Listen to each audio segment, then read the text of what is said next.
Halo, Assalamualaikum warahmatullahi wabarakatuh. Kembali lagi bersama kami di pembelajaran matematika. Kamu bisa, pasti bisa. Hari ini kami akan membahas mengenai materi perbandingan.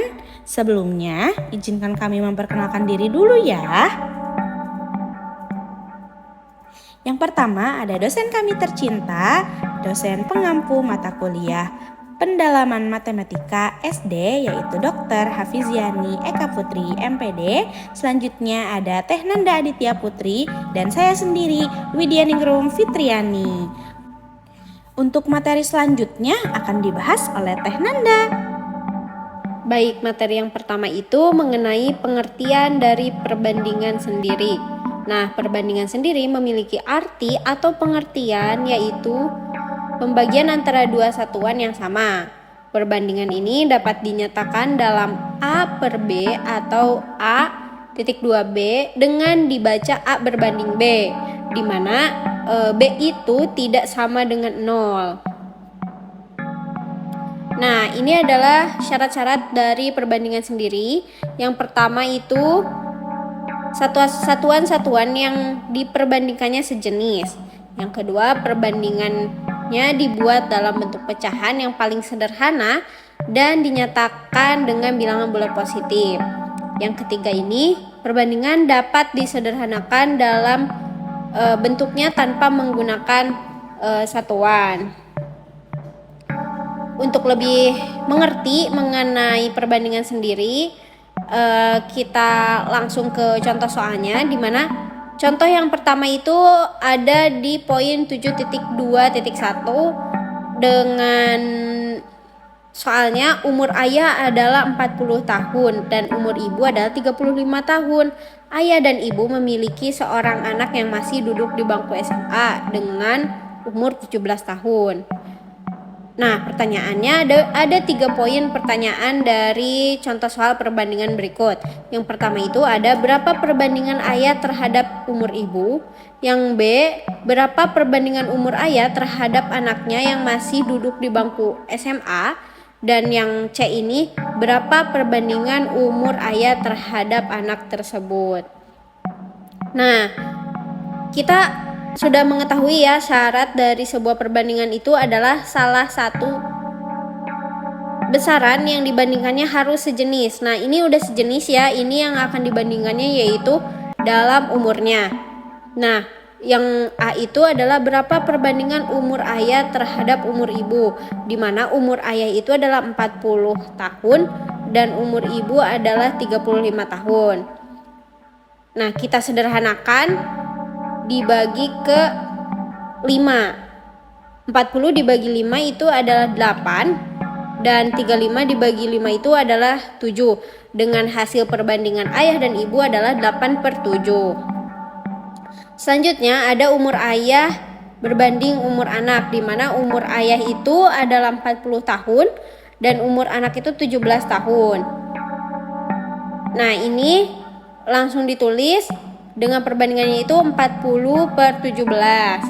Dan yang terakhir ada umur ibu berbanding umur anak, di mana 35 umur ibu dan 17 tahun umur anak. Ditulisnya yaitu 35/17. Untuk selanjutnya ada soal contoh 7.2.2 dengan soal sederhanakanlah perbandingan berikut. Dengan poin A itu 20 berbanding 45 dan poin B itu 1/4/6 berbanding 3/2/3. Nah, untuk menyederhanakan perbandingan berikut ini ada beberapa cara ya. Untuk 20 berbanding 45 kita harus samakan dulu penyebutnya, di mana penyebutnya ini adalah kita pakai dengan angka 5, di mana hasilnya yaitu 20/5 dan 45/5. Untuk 20 dibagi 5 itu hasilnya 4 dan 45 dibagi 5 itu hasilnya 9. Untuk selanjutnya itu ada perbandingan senilai. di mana perbandingan senilai itu kita konsepkan dengan perbandingan senilai, di mana ada tabel ya di sini. Yang pertama ada banyak jam tangan, tabel pertama, yang kedua ada tabel harga, dan yang ketiga ada keterangan.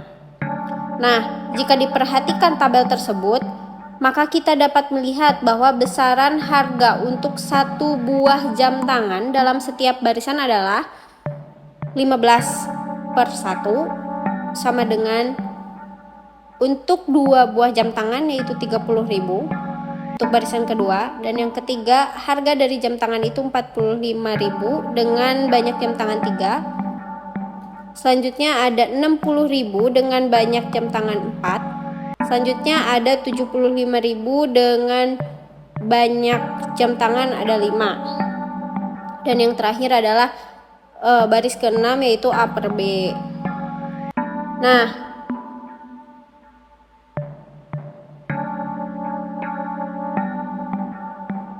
perlu kita ingat ya, perbandingan senilai merupakan suatu bentuk perbandingan yang jika salah satu besaran yang diperbandingkannya naik, maka besaran yang lainnya pun ikut naik. Dan begitu pun sebaliknya, jika salah satu besaran yang diperbandingannya turun, maka besaran yang lainnya pun ikut turun. Nah, perbandingan senilai ini merupakan suatu bentuk perbandingan yang jika salah satu besaran yang perbandingannya naik, maka besaran yang lain pun ikut naik. Sebaliknya, jika besaran yang diperbandingannya turun, maka besaran yang lainnya pun ikut turun. Ada 2 cara untuk menghitung perbandingan senilai. Yang pertama ada berdasarkan nilai satuan, dan yang kedua ada berdasarkan perbandingan. Untuk berdasarkan nilai satuan, di sini ada contoh 7.2.4, yaitu harga 3 buah komik adalah 45.000. Berapa harga 6 buah komik? Nah, untuk dapat mengetahui harga 6 buah komik itu, kita harus mengetahui terlebih dahulu harga satuan dari sebuah komik itu. Nah, perhatikan kalimat pertama pada soal. Harga 3 buah komik itu sama dengan 45.000. Informasi itu sangat membantu kita agar menjawab permasalahan yang diajukan. Kalau 3 harga buah komik adalah 45.000, berapa harga sebuah komik? Nah, sekarang harga 3 buah komik itu adalah 45.000. 45.000 dibagi 3 hasilnya yaitu 15.000. Jadi, setelah mengetahui harga satu komik itu adalah 15.000, maka kita dapat mencari harga 6 buah komik sebagai berikut, yaitu harga 6 buah komik 6 dikali harga 1 buah komik, yaitu 6 dikali 15, yang hasilnya yaitu 90.000. Baik, untuk selanjutnya yaitu ada mengenai materi perbandingan berbalik nilai. Perbandingan berbalik nilai ini adalah suatu bentuk perbandingan yang jika salah satu besaran yang diperbandingkan nilainya bertambah, maka besaran lainnya nilainya semakin mengecil. Nah, di sini telah ada bentuk umum perbandingan berbalik nilai, yaitu A berbanding B sama dengan A berbanding 1 per B. Selanjutnya juga di sini terdapat tabel mengenai berbalik nilai itu sendiri. Nah, ini merupakan suatu definisi mengenai skala. Skala adalah perbandingan jarak pada gambar dengan jarak sebenarnya. Nah, skala ini merupakan suatu perbandingan juga ya teman-teman, yang biasa kita dapati dalam sebuah peta. Di sini telah terdapat rumus skala itu sendiri. Nah, jika teman-teman ingin mencari S, teman-teman dapat menggunakan rumus S sama dengan JP per JS. Nah, jika teman-teman ingin mencari JS, teman-teman dapat menggunakan rumus JS sama dengan JP per S. Jika teman-teman ingin mencari JP atau jarak pada peta, teman-teman dapat menggunakan rumus JP sama dengan S kali JS. Nah, di sini telah terdapat segitiga ya teman-teman. Nah, jika teman-teman ingin menghafal rumus skala dengan mudah, teman-teman dapat menggunakan segitiga ini. Di sini segitiganya dibagi 3 ya teman-teman. Yang pertama ada JP, lalu di bawahnya terdapat S dan JS. Nah, jika garisnya horizontal maka dibagi, dan jika vertikal maka dikali. Nah, misalkan di sini jika teman-teman ingin mencari rumus skala, teman-teman tinggal menutup bagian skalanya. Berarti S-nya ya teman-teman yang ditutup. Nah, di sini teman-teman sudah menemukan rumus mencari skala, yaitu JP per JS. Lalu jika teman-teman ingin mencari JS, maka teman-teman tutup bagian JS-nya. Nah, di sini teman-teman sudah mendapat rumus, yaitu JP per S. Nah, jika teman-teman ingin mencari jarak peta, tinggal ditutup sudut JP-nya, maka teman-teman sudah mendapat rumus, yaitu JP sama dengan S dikali JS. Oke, Nah, di sini sudah ada contoh soal 1 dari penerapan skala. Diketahui jarak kota A dan B adalah 105 km. Pada peta jarak kota A dan B adalah 5 cm. Skala peta tersebut adalah, nah di sini sudah ada tanggal satuan ya teman-teman, yaitu dari kilometer sampai milimeter.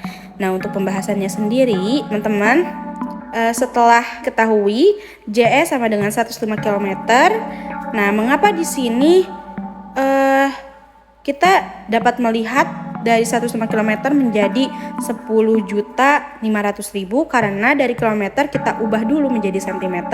Nah, dari kilometer ke cm yaitu turun sekitar 5 tangga. Nah, oleh karena itu 105 km dikali 100.000. Nah, di sini juga telah terdapat JP. JP-nya yaitu 5 cm. Yang ditanya adalah skala. Nah, di sini sudah ada jawabannya teman-teman, yaitu menggunakan rumus skala sama dengan JP per JS. Nah, untuk skalanya sendiri,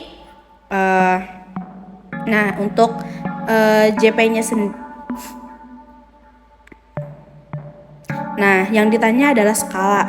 Di sini sudah ada jawabannya ya teman-teman, menggunakan rumus S sama dengan JP per JS. S sama dengan 5 cm untuk JP dan JS-nya yaitu 10.500.000. Nah, ini tinggal dibagi ya teman-teman, yaitu 5 dibagi 5 sama dengan 1, dan untuk 10.500.000 yaitu jika dibagi 5 mendapatkan 2.100.000. Nah, berarti 1 cm pada peta mewakili 2.100.000 cm pada jarak sebenarnya. Nah, ini juga ada contoh penerapan skala ya teman-teman. Dapat dilihat untuk caranya sendiri tidak jauh berbeda dengan cara sebelumnya, dan dapat dipahami oleh teman-teman. Oke, terima kasih. Untuk materi hari ini kita cukupkan ya. Sampai jumpa di kemudian hari. Mohon maaf jika ada kesalahan. Wassalamualaikum warahmatullahi wabarakatuh.